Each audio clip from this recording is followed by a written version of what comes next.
Amém?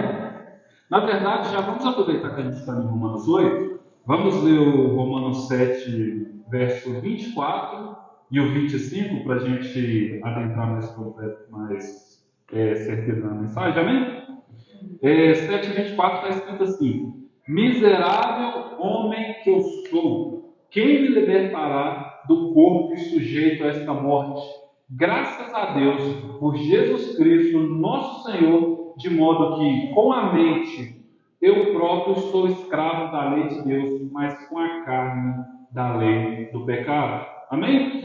Então, na semana passada, não lembro, no domingo, o Gilan estava ministrando o capítulo 7, e o final do capítulo 7 é isso aqui que a gente acabou de ler.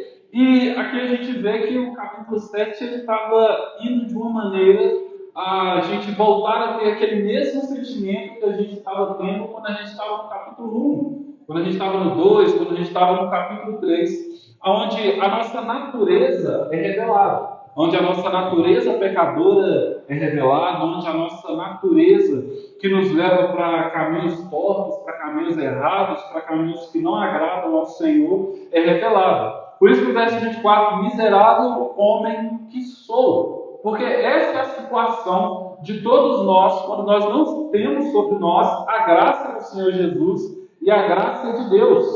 Quem me libertará do corpo sujeito a esta morte? Então, Paulo está falando, a partir da nossa natureza natural, nós somos miseráveis, e quem vai poder nos libertar da morte ao qual o nosso corpo está sujeito? Aí, verso 25, graças a Deus por Jesus Cristo, nosso Senhor, de modo que com a mente eu próprio sou escravo da lei de Deus, mas com a carne da lei do pecado.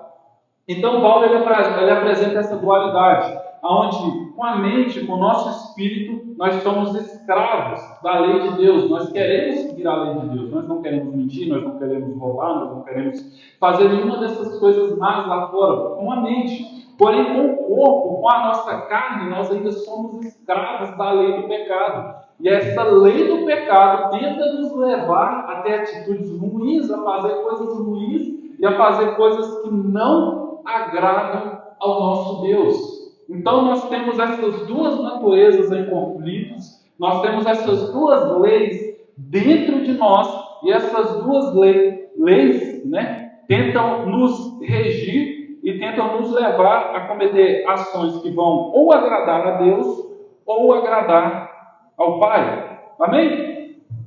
E agora nós vamos falar, agora a gente entra no capítulo 8 realmente, onde a gente vamos falar sobre a vida em Cristo Jesus. Vamos ler do verso 1 até o 11. Amém? Está escrito assim. Deixa eu dar uma olhada aqui. Portanto, agora já não há condenação para os que estão em Cristo Jesus. Porque em Cristo Jesus, a lei do Espírito da vida libertou você da lei do pecado e da morte. Porque aquilo que a lei era incapaz de fazer, visto que estava enfraquecida pela carne, Deus o fez enviando o seu próprio Filho em semelhança à carne pecaminosa, como oferta pelo pecado. Assim condenou o pecado na carne, a fim de que os preceitos da lei fossem cumpridos em nós, que não vivemos segundo a carne, mas segundo o Espírito. Quem vive segundo a carne aspira ao que a carne deseja, mas quem vive de acordo com o Espírito aspira ao que o Espírito deseja. A aspiração da carne conduz à morte, mas a do Espírito conduz à vida e à paz. Porque a aspiração da carne é inimizade contra Deus, pois não se submete à lei de Deus, nem pode fazê-lo. Quem é dominado pela carne não pode agradar a Deus. Entretanto, vocês não estão sob o domínio da carne, mas do Espírito. Se de fato o Espírito de Deus habita em vocês, e se alguém não tem o Espírito de Cristo, esse não pertence a Cristo. Mas se Cristo está em vocês, o corpo está morto por causa do pecado. Entretanto, o Espírito está vivo por causa da justiça. Agora, se o Espírito daquele que ressuscitou Jesus dentre os mortos habita em vocês, aquele que ressuscitou Cristo entre os mortos também dará vida ao corpo mortal de vocês, por causa do Espírito dele que habita em vocês. Amém? Glória a Deus! Então aqui, do verso 1 ao verso 11, Paulo ele começa a nos mostrar essa vida que nós vamos viver através do Espírito, onde o Espírito Espírito vai estar guiando a nossa vida. É uma vida, literalmente, no Espírito, onde o Espírito guia as nossas ações, onde o Espírito guia as nossas falas, onde o Espírito guia para onde nós vamos ir e como nós vamos viver. E aqui a gente entende o primeiro ponto, que o crente não está mais sob a condenação da lei, porque Cristo cumpriu a justiça da lei em seu lugar. Então a lei que nos condenava, ela não nos condena mais, porque agora Cristo cumpriu essa lei. Cristo, ele cumpriu a justiça que nós não seríamos capazes de cumprir no nosso lugar. Então a lei que regia a nossa vida, que guiava as nossas ações e que nos condenava porque nós não conseguíamos cumpri-la, agora ela já foi cumprida através de Cristo Jesus. Amém? Vamos ver esse mundo. Então está tendo um debate todo lá no capítulo 7, e aqui no verso 8 já começa. Portanto, agora já não há condenação para os que estão em Cristo Jesus. Então aquela condenação ao qual nós tínhamos medo, ao qual nós conhecíamos, ao qual nós sabemos que essa condenação vai nos levar para o fogo do inferno, agora que nós estamos em Cristo Jesus, que somos de Cristo Jesus, não há mais esse medo em nós. Nós temos a consciência que não há mais condenação para os que estão em Cristo Jesus. Então, se nós estamos em Cristo Jesus, essa condenação não está mais sobre nós. Amém? Olha, agora pelo que eu entendi aí. Mas e quando a gente pega todo filho, o que a gente faz para poder consertar? Porque senão nós podemos morrer, né? Para nós ser livres. Mas como somos livres no mundo contaminado? Então, eu posso responder no final? Aí a gente caminha a pregação e no final responde. Viu? Então, a lei que estava sobre nós, agora Cristo está sobre nós, e agora Cristo nos guia. Verso 2: porque em Cristo Jesus a lei do Espírito da vida libertou vocês da lei do pecado e da morte. Porque aquilo que a lei era incapaz de fazer, isso que estava enfraquecida pela carne, Deus fez, enviando o seu próprio Filho em semelhança à carne pecaminosa, como oferta pelo pecado, assim condenou o pecado na carne. Então, esse verso aqui, ele nos explica muita coisa, porque a lei, ela era incapaz de fazer o quê? A lei era incapaz de nos levar para a salvação. Porque através da lei nós nunca encontraríamos justificação, nós nunca encontraríamos salvação, porque nós somos incapazes de cumprir a lei. Então, nós somos incapazes pela lei de cumprir ela, e ela é incapaz de nos fazer cumprir ela. Então ia ter sempre esse atrito entre nós e a lei, independente se a lei quer nos salvar e se nós queremos nos salvar, pela nossa natureza nós não conseguimos. Porque a carne enfraqueceu tudo aquilo que nós iríamos querer cumprir na lei. Então Deus, vendo que pela lei nós não podemos ser salvos, porque a carne enfraquece essa medida, Ele envia o seu Filho em semelhança à carne, porque Cristo veio em carne, Cristo veio em corpo, como oferta pelo pecado. Ele foi essa oferta. Então nós não cumprimos, mas Cristo, Ele cumpre isso ao qual nós não conseguimos cumprir, isso ao qual nós não conseguimos fazer, e assim condenou o pecado na carne, a fim de que os preceitos da lei fossem cumpridos em nós, que não vivemos segundo a carne, mas segundo o Espírito. Então, os preceitos da lei foram cumpridos em nós, mas através de Cristo. Os preceitos da lei não foram cumpridos porque o Luquezio parou de fazer algumas coisas, mas os preceitos da lei foram cumpridos através de Jesus Cristo. Então, todos os pecados ao qual eu cometi antes e ao qual eu posso cometer depois, pela lei, já foram pagos e cumpridos através de Cristo Jesus, porque nós não vivemos mais segundo a carne, mas nós vivemos segundo o Espírito. Quem vive segundo a carne aspira o que a carne deseja, mas quem vive de acordo com o Espírito aspira o que o Espírito deseja. E aqui a gente já pode começar a colocar o ímpio no meio, porque o ímpio vive através da carne. E ele vivendo através da carne, ele aspira coisas da carne e ele faz coisas de acordo com a carne. Nós já vivemos de acordo com o Espírito e aspiramos coisas do Espírito. O que nós queremos? Nós queremos salvação, nós queremos paz, nós queremos amor, nós queremos levar a Cristo, nós queremos fazer a igreja crescer. São todas aspirações do Espírito. Agora o ímpio ele quer estar bem, ele quer viver bem, ele quer prosperidade, ele quer ficar famoso, ele quer aquilo outro. Aspirações da carne. É muito fácil no meio cristão a gente encontrar e descobrir quem está vivendo pelo Espírito e quem está vivendo pela carne. Se as ações daquela pessoa e se aquilo que ela fala aponta para coisas carnais, está vivendo na carne. Agora, se as ações dela apontam para o reino do Espírito, ela está vivendo de acordo com o Espírito.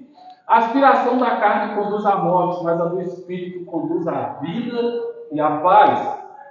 Porque a aspiração da carne é inimizade contra Deus, pois não se submete à lei de Deus, nem pode fazê-lo. Então a carne, ela não consegue se submeter à lei de Deus e ela não consegue cumprir a lei de Deus.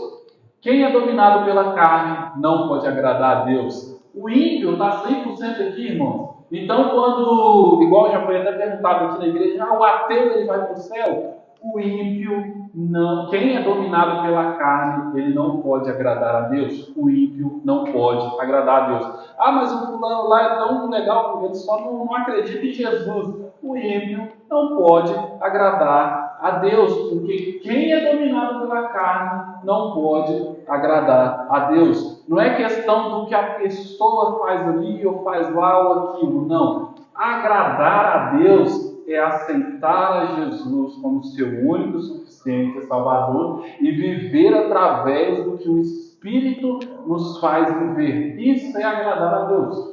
Entretanto, vocês não estão sob o domínio da carne, mas do Espírito. Se de fato o Espírito de Deus habita em vocês, e se alguém não tem o Espírito de Cristo, este não pertence a Cristo. Então nós estamos aqui,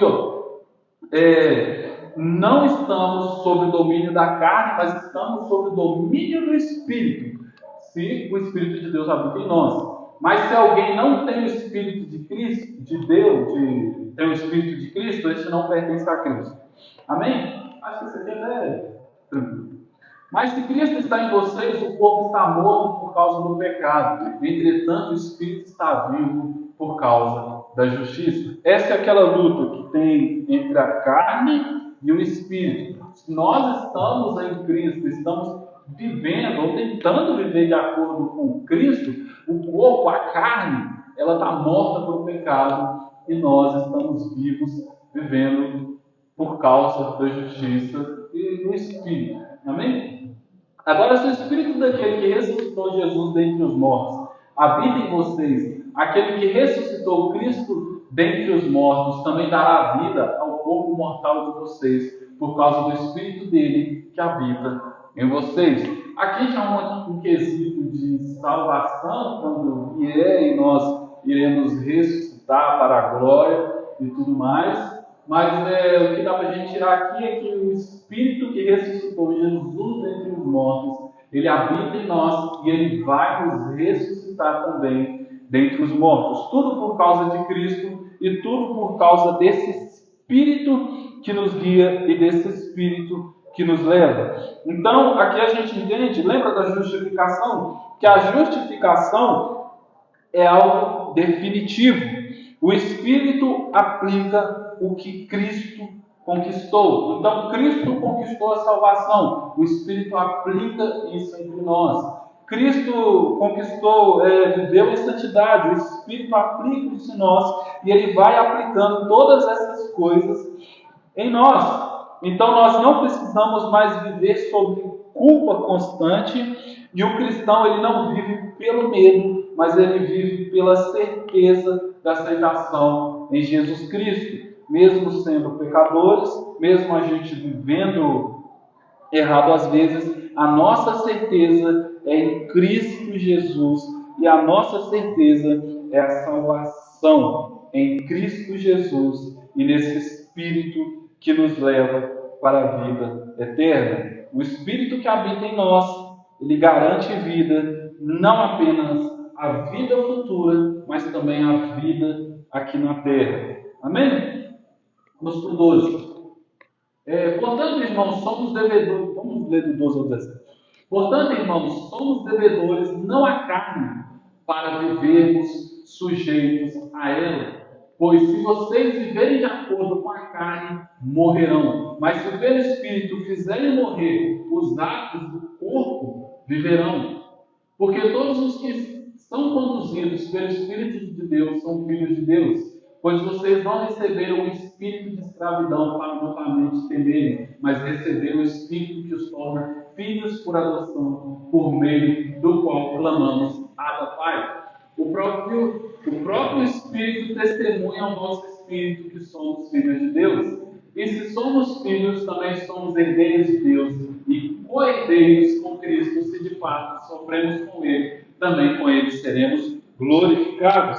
Aqui já está falando da adoção e de sermos herdeiros com Cristo. Então, portanto, somos devedores não à carne. Nós temos uma dívida, mas nós não temos uma dívida com a carne. A carne deixa de lado. Nós somos devedores ao Espírito, nós somos sujeitos à justiça. Pois se vocês viverem de acordo com a carne, morrerão, mas se pelo Espírito fizerem morrer os atos do corpo, viverão. Então, a carne foi vencida. Basta nós passarmos por cima disso e vivermos conforme aquilo que o Espírito quer. Porque todos que são conduzidos pelo Espírito de Deus são filhos de Deus. Então, se somos guiados por esse Espírito, se somos conduzidos por esse Espírito, nós somos filhos de Deus. Pois vocês não receberam o espírito de escravidão para novamente temerem, mas receberam o espírito que os torna filhos por adoção, por meio do qual clamamos, Abba, Pai. O próprio Espírito testemunha ao nosso espírito que somos filhos de Deus. Essa parte aqui, ela tem que gerar em nós gratidão, não medo, gratidão. Nós recebemos esse espírito e às vezes nós queremos viver em escravidão igual nós vivíamos na carne. Porque na carne nós éramos escravos e nós vivíamos de maneira escrava, nós tínhamos medo, nós sabíamos da realidade do inferno, tínhamos medo do inferno, nós não sei o que, mas agora, irmãos, nós não vivemos desse mesmo modo, então nós não precisamos mais ter medo, porque nós recebemos o Espírito e o Espírito nos torna filhos por adoção, por meio do qual nós chamamos Deus de Pai. Para o judeu isso aqui é difícil, muito difícil, porque para o judeu não se chama Deus de Pai, porque Deus é Deus, Pai é Pai, Deus é Deus, tem uma diferença. Nós temos um Deus e nós temos um Pai e nós somos adotados por esse Deus. O próprio Espírito testemunha ao nosso Espírito que somos filhos de Deus. Quando as pessoas aqui fora não dizem, não, eu também sou filho de Deus. Eu também sou filho de Deus. Eu também sou filho de Deus. Irmãos, quando a criança ela não vem e adota alguém. É a pessoa mais velha que vai lá e adota a criança. Se a pessoa ela não aceita Jesus Cristo, se a pessoa ela não tenta viver, ao menos pelo Espírito, se a pessoa ela não busca nada que leva até Deus, se ela não busca Deus, ela não é filho de Deus, ela é criatura. Mas eu também sou filho de Deus. Com que prova você me diz que você é filho de Deus? Você aceitou Jesus? Eu aceitei uma vez na minha vida. Você vive conforme o Espírito conduz? Você vive conforme Deus diz? Você vive conforme a lei? Você vive em comunhão? Você está nesse meio? Você está vivendo o que o Espírito diz? Não, porque eu não sou religioso. Você não é filho de Deus, você é criatura. Simples assim. Ser filho de Deus não é somente dizer, eu também sou filho de Deus. Porque existem duas categorias. Existe a criatura, porque Deus criou o homem. Então o homem é criatura. E existem os filhos, aqueles ao qual aceitam a Jesus e estão debaixo da mão de Deus, debaixo da vontade de Deus e vivendo conforme a vontade de Deus. Se você estiver com Deus, você é filho. Se você não estiver com Deus, você é criatura. Amém? E se formos filhos, também somos herdeiros de Deus e co-herdeiros com Cristo. Se de fato sofremos com Ele, também com Ele seremos glorificados. Amém? Então, se nós somos filhos, nós somos herdeiros de Deus e co-herdeiros com Cristo. Então, aquilo que Cristo recebeu, Ele vai nos dar. E se de fato sofremos com Ele, ou seja, a nossa vida não vai ser um morango, não vai ser mamão com açúcar. Não, nós vamos ter os nossos sofrimentos, nós vamos ter as nossas dores, nós vamos ter as nossas dificuldades, nós vamos passar por nossas aflições, nós vamos ter os nossos sofrimentos. Mas, se nós sofremos com Ele, com Cristo, eu estou passando a dificuldade aqui, Jesus, Deus, Espírito Santo, estou procurando sofrer, mas eu estou procurando sofrer com Ele. Não estou procurando sofrer sozinho, não estou procurando ignorar isso. Não, Deus, não preciso tocar nessa parte da minha vida. Não, Deus tem que tocar em tudo, Deus tem que mexer em tudo, em todas as nossas dores, em todas as nossas alegrias, em todas as nossas tristezas, em tudo. Porque nós também seremos glorificados junto de Jesus Cristo, o nosso Salvador. Amém? Então essa regeneração nos faz filhos, não apenas servos. Nós somos servos, mas nós também somos filhos. A filiação é obra da graça soberana, não da conquista humana. Nós não conquistamos isso, mas foi o próprio Deus que nos entregou, foi o próprio Deus que nos deu. Nós não somos escravos da religião, nem do medo, porque somos filhos amados de Deus. E quem sofre com Cristo será glorificado juntamente com Cristo. Amém? Vamos ler do 18 ao 25 agora. Considero, pois, que os sofrimentos do tempo presente não podem ser comparados com a glória que em nós será revelada. A criação aguarda com grande expectativa que os filhos de Deus sejam revelados, pois a criação foi submetida à inutilidade, não pela sua própria escolha, mas por causa da vontade daquele que a sujeitou, na esperança de que a própria criação será liberta da escravidão que conduz à decadência para receber a mesma gloriosa liberdade dos filhos de Deus. Pois sabemos que toda a criação geme em conjunto como se sofresse dores de parto até agora. Agora, não somente isso, mas nós mesmos, que temos os primeiros frutos do Espírito, gememos interiormente, esperando ansiosamente a adoção como filhos, a redenção do nosso corpo. Nessa esperança, fomos salvos. Contudo, esperança que se vê não é esperança, pois quem espera por aquilo que está vendo? Entretanto, se esperamos o que não vemos, com paciência o aguardamos. Essa parte é muito legal que fala da criação que espera o levantar dos filhos de Deus. Né? A criação geme esperando a redenção, aqui no 18. Considero, pois, que os sofrimentos do tempo presente não podem ser comparados com a glória que em nós será revelada. Ou seja, toda a dor que nós passamos aqui, irmãos, não é nada comparado com aquilo que nós vamos receber. Não é nada. Comparado com o que nós vamos viver com Deus, com o que nós vamos viver lá nos altos céus, o que a gente passa, o que a gente sofre aqui embaixo, não é nada. A criação aguarda com grande expectativa que os filhos de Deus sejam revelados, pois a criação foi submetida à inutilidade, não pela sua própria escolha, mas por causa da vontade daquele que a sujeitou. Então a criação, tudo, irmãos, que foi criado, tudo, essa criação aguarda a revelação dos filhos de Deus, aguarda a revelação de todos. Porque pela revelação dos filhos de Deus, a criação, ela vai, como eu posso dizer, vai viver de maneira mais harmônica, porque vamos viver com a criação da maneira ao qual Adão tinha que viver com a criação. Viveremos conforme aquilo que Deus realmente quer que nós vivamos.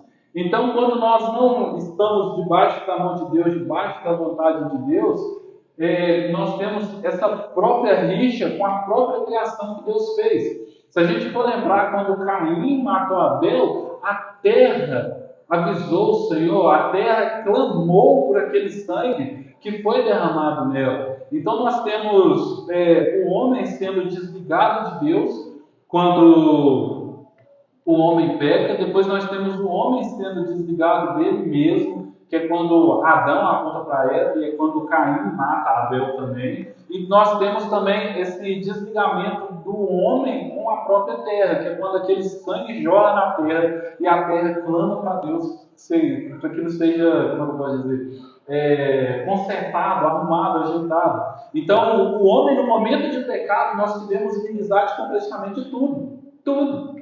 Inimizade com Deus, inimizade com nós mesmos e inimizade com a criação. E a obra redentora de Jesus Cristo, ela vem nos reconciliar com Deus, ela vem nos reconciliar com o próximo e ela vem nos reconciliar com a criação. Então aqui essa criação, ela aguarda ansiosamente a revelação dos filhos de Deus para que possa viver em harmonia com os próprios filhos. Amém? Que ela foi submetida à inutilidade, o ato de pecado do ser humano, não pela vontade dela, mas pela vontade do homem, na esperança de que a própria criação será liberta da escravidão que conduz à decadência para receber a mesma gloriosa liberdade dos filhos de Deus. Então, tudo que a criação sofre foi por causa do nosso pecado. E agora ela aguarda a revelação dos filhos de Deus para que ela possa ser liberta também, para que ela saia dessa escravidão ao qual ela também está submetida por nossa causa. Então ela aguarda a liberdade também. Amém? Liberdade dos filhos de Deus. Pois sabemos que toda a criação geme em conjunto como se sofresse dores de parto até agora. Essa parte é legal porque se a gente for lembrar lá em Joel, quando Deus fez vir os gafanhotos, e eles passaram por uma situação muito difícil, muito complicada, lá diz que a terra clamava e que os animais do campo também clamavam a Deus para que resolvesse aquilo. E aqui é da mesma forma, digamos que nós estamos lá naquela situação e que está tendo uma escassez de tudo. Uma escassez de tudo. A terra, a criação, ela geme como se sofresse dores de parto até agora. Sente essas dores de Deus, resolva isso. Ajude a resolver isso. Eu quero me conciliar também. Não quero viver nesse estado de guerra, nesse estado de luta. Agora, não somente isso, mas nós mesmos que temos os primeiros frutos do Espírito, gememos interiormente, esperando ansiosamente a adoção como filhos, a redenção do nosso corpo. Então, a mesma dor que a terra sente, nós que somos filhos, nós que vivemos, que temos os primeiros frutos do Espírito, que temos o Espírito em nós também aguardamos ansiosamente o quê? O final disso tudo.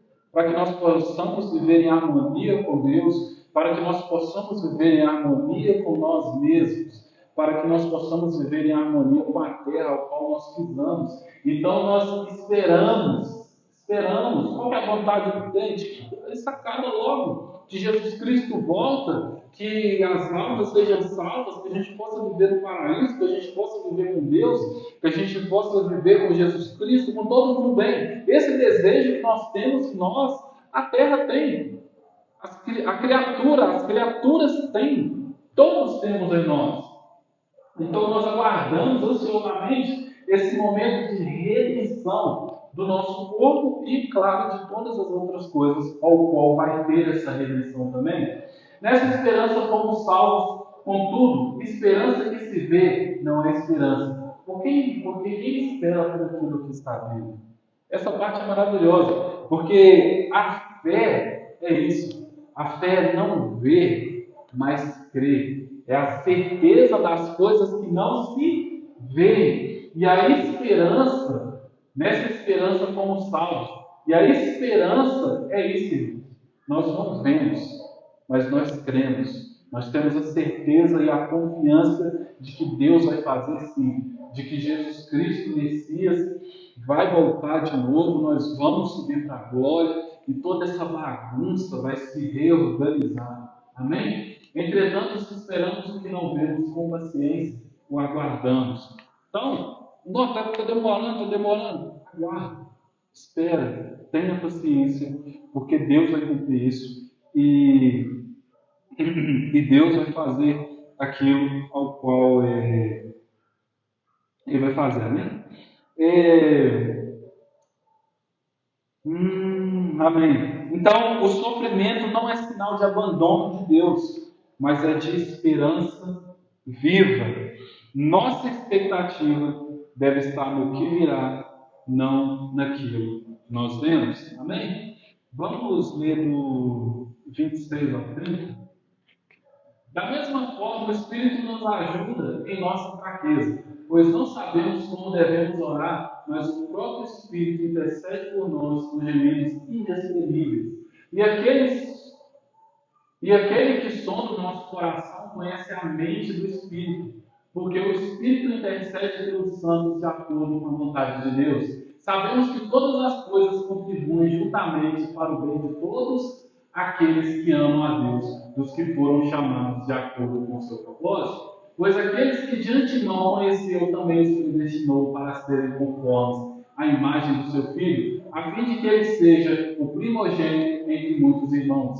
Aos que predestinou também chamou, aos que chamou também justificou, aos que justificou também glorificou. Amém? Então, da mesma forma, aquela esperança que nós não vemos, mas nós temos certeza, o Espírito nos ajuda em nossa fraqueza. Então, irmãos, é normal nós termos fraqueza, é normal nós termos dificuldades, é normal nós tropeçarmos, é normal nós pisarmos em algumas pedras e nós nos machucarmos. Porém, nós temos que ter a confiança aqui, que o Espírito, ele nos ajuda. Tem algumas fraquezas nossas que elas vão persistir, mas lembra que o Espírito está nos auxiliando, está nos ajudando a vencer essa fraqueza, a vencer essa dificuldade. Mas eu conheço gente que está há 10 anos numa luta para vencer o pecado, para vencer não sei o quê. O Espírito está ali junto dessa pessoa, o Espírito está guiando essa pessoa, e pode ser que essa pessoa morra com essa fraqueza e morra com essa dificuldade, mas o importante é que ela não pare de lutar contra essa fraqueza, que ela não pare de lutar contra essa dificuldade, e ela olhe para o Espírito que está ali, junto. Pois não sabemos como devemos orar, mas o próprio Espírito intercede por nós com gemidos inexprimíveis. Então, tem gente que até pergunta, né? Não, como é que ora? Se eu soubesse como é que ora também. Nós não sabemos como nós devemos orar corretamente. Nós não sabemos como nós devemos chamar a atenção de Deus corretamente. Porém, na nossa dificuldade, na nossa falha, o Espírito está ali intercedendo por nós. O Espírito está ali nos ajudando nessa luta com gemidos inexprimíveis. Gemidos inexprimíveis. Todo mundo já ouviu a explicação, né? Aquela luta, aquela dificuldade, né? Aquela batalha para sair. Ele está ali. Então, como que se deve orar? Como que eu oro, Luquete? Orando, falando com Deus, conversando com Deus. Você não precisa falar palavras lindas, bonitas, não. Conversa com Deus. Pai, eu tenho tal dificuldade, Senhor, aquilo outro. Apenas conversa com Deus, que o Espírito ele vai interpretar isso, que ele vai ver isso, que vai passar a mensagem do Pai da maneira correta. Mas é a minha fraqueza. Coloca na sua oração.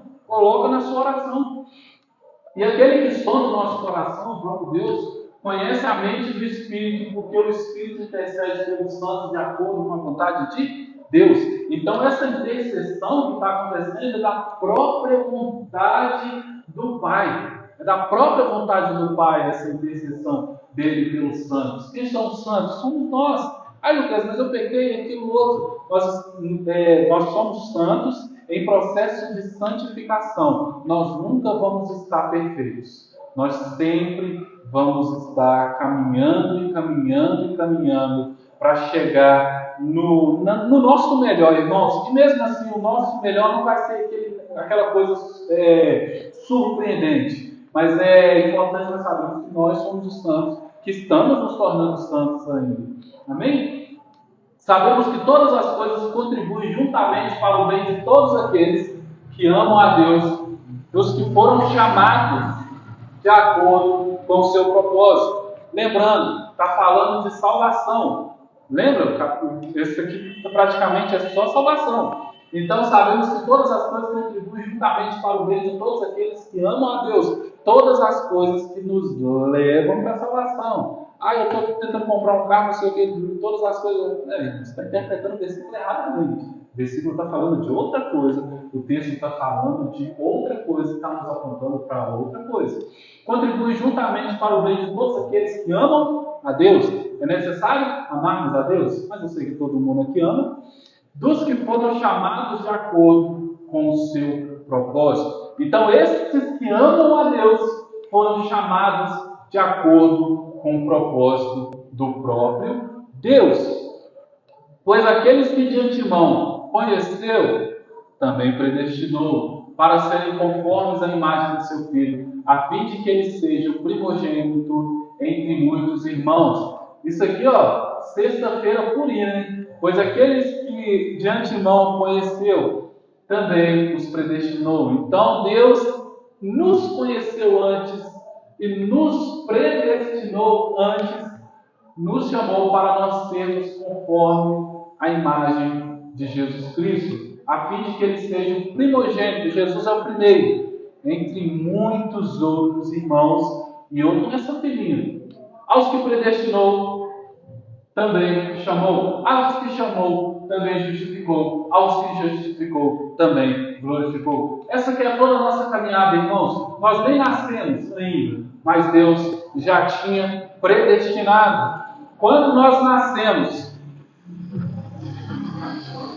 depois de nós nascermos, Deus esperou o momento certo e nos chamou. Depois dele nos chamar, nós entramos aqui na justificação. Justificou. Nós somos justificados, mas nós também estamos no processo de justificação. E depois que acabar tudo, seremos glorificados juntamente com Cristo Jesus. Amém? Então, predestinação é chamado eficaz, justificação e glorificação formam um processo inquebrável. Então, aquele que Deus predestinou, que Deus chamou, que Deus justificou, é aquele que Deus vai glorificar. Não se quebra isso daqui de maneira alguma. Isso aqui é antes de você nascer e é depois de você nascer, porque é conforme a vontade de Deus. Não há perdas de salvos e não há falha no plano eterno de Deus. Mesmo quando nós não entendemos o que Deus está fazendo, que nós venhamos confiar no caráter de Deus e na vontade de Deus. Amém? Vamos ler do 31 ao 39.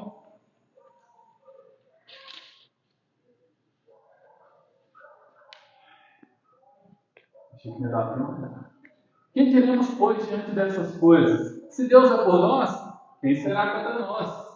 Aquele que não poupou o seu próprio Filho, mas o entregou por todos nós, como não nos dará graciosamente com ele todas as coisas?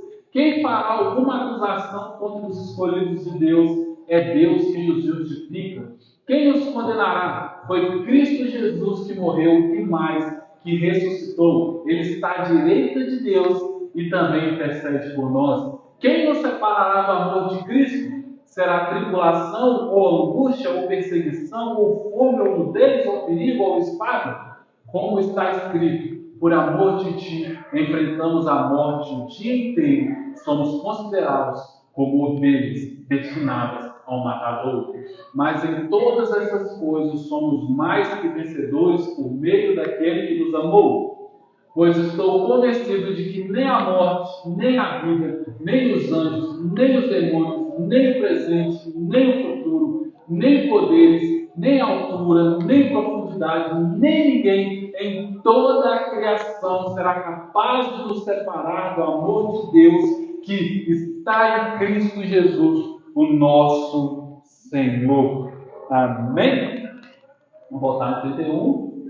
Que diremos, pois, diante dessas coisas? Se Deus é por nós, quem será contra nós? Então, irmãos, irmãs, nós temos todo esse processo predestinação, ser chamado, ser justificado e ser glorificado. Diante de tudo isso aqui, diante de todas essas coisas, quem vai ser contra nós? Se Deus é por nós. Quem? Aquele que não poupou o seu próprio Filho, mas o entregou por todos nós, como não nos dará graciosamente com Ele todas as coisas? Como que Deus não vai nos entregar graciosamente todas as coisas? E quais são todas as coisas? Lembrando, ele está falando aqui da justificação, da santificação. Então, ele não poupou, como ele não vai nos entregar todas essas coisas? Quem fará alguma acusação contra os escolhidos de Deus? É Deus quem nos justifica. Então pode apontar o dedo quantas vezes quiserem. Deus é quem nos justifica. E Ele sendo 100% justo, 100% verdade, não há como ter mentira nele. Quem nos condenará? Foi Cristo Jesus que morreu e mais que ressuscitou. Ele está à direita de Deus e também intercede por nós. Então aqui, esse negócio, não sei quem está intercedendo por mim. Gente, é Cristo. Cristo intercede por nós. O povo gosta de colocar um tanto de pedágio, gosta de colocar um tanto de gente no meio do caminho. Não, Cristo intercede por nós. Ele está à direita de Deus. Quem nos separará do amor de Cristo? Quem? Será a tribulação? Vai ser a angústia? Vai ser a perseguição? Vai ser a fome? Vai ser o nudez? Vai ser o perigo? Vai ser a espada? Essas coisas aqui têm poder de nos separar de Cristo? Não tem. Não tem. Como está escrito, por amor de ti enfrentamos a morte o dia inteiro. Somos considerados como ovelhas destinadas ao matador. Essa daqui é a nossa realidade e glória a Deus por isso. Mas em todas essas coisas somos mais que vencedores por meio daquele que nos amou. Em todas essas coisas o quê?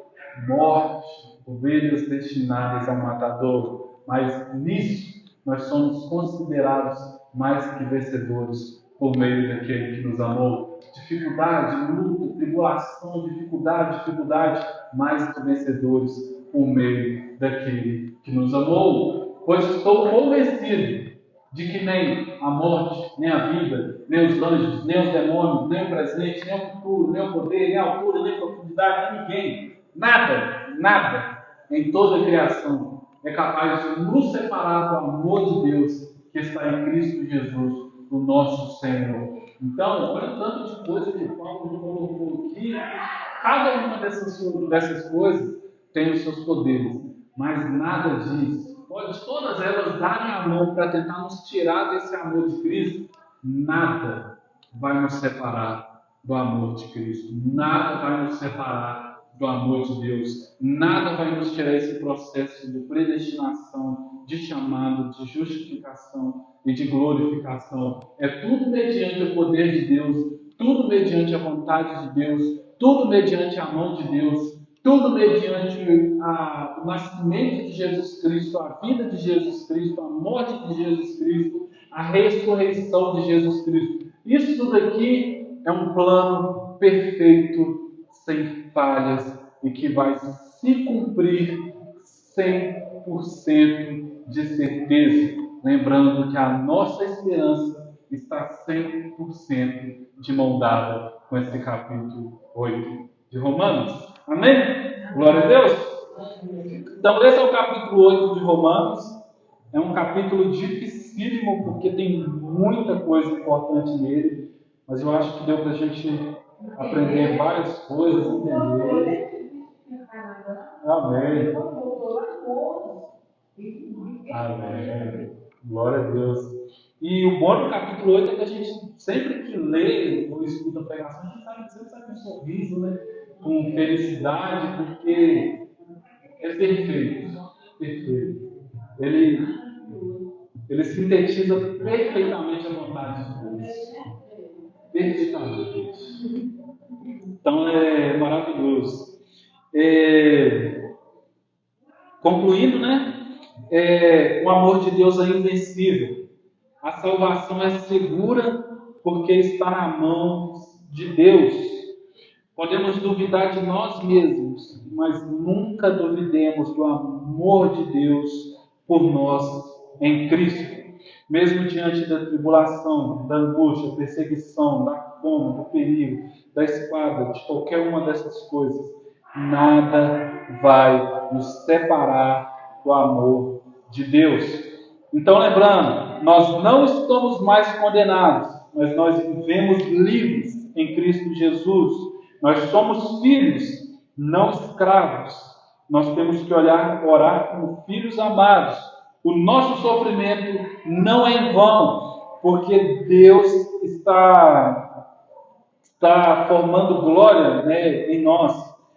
Nós fomos escolhidos, nós fomos chamados, nós somos justificados e nós seremos glorificados e ninguém pode impedir isso. E nós estamos seguros no amor de Cristo. Então nós podemos descansar, nós podemos lutar e necessariamente nós confiamos em Cristo Jesus, em Deus Pai. Amém? Vamos orar? Senhor, meu Deus, meu Pai, muito obrigado, Senhor, pelo Teu amor, pela Tua misericórdia, pela Tua graça salvadora, Senhor. Muito obrigado, Senhor. Muito obrigado, meu Pai, porque o Senhor nos predestinou, meu Pai, antes mesmo de nascermos. Muito obrigado porque o Senhor nos chamou, meu Pai, no tempo exato, meu Pai. Muito obrigado, meu Pai, porque o Senhor nos justificou e continua nos justificando, meu Pai. Muito obrigado, meu Pai, por esse Espírito Santo que intercede por nós, meu Pai, mesmo nas nossas dificuldades, meu Pai, mesmo nos nossos tropeços, Senhor. Muito obrigado, meu Pai, pela força que o Senhor nos dá, meu Pai, quando nós enfrentamos perseguição, quando nós enfrentamos lutas, quando nós enfrentamos demônios, quando nós enfrentamos todas essas coisas, meu Pai, que querem nos tirar do nosso caminho, meu Pai, do caminho ao qual o Senhor, meu Pai, traçou para nós, meu Pai.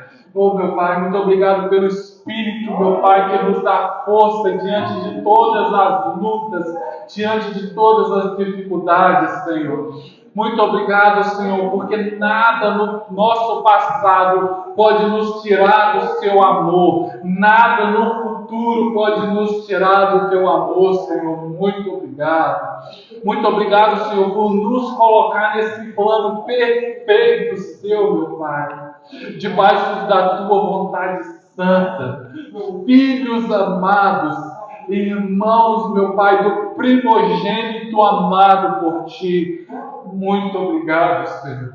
Muito obrigado, porque sabemos, meu Pai, mediante a fé, mediante a esperança que está em Ti, que nós seremos glorificados, meu Pai. Tudo feito, meu Pai, conforme a Tua vontade, conforme o Teu querer e conforme o Teu amor, meu Pai. Nós te agradecemos por tudo, Senhor. Amém. Amém. Amém. Glória a Deus. Romanos 8 é maravilhoso.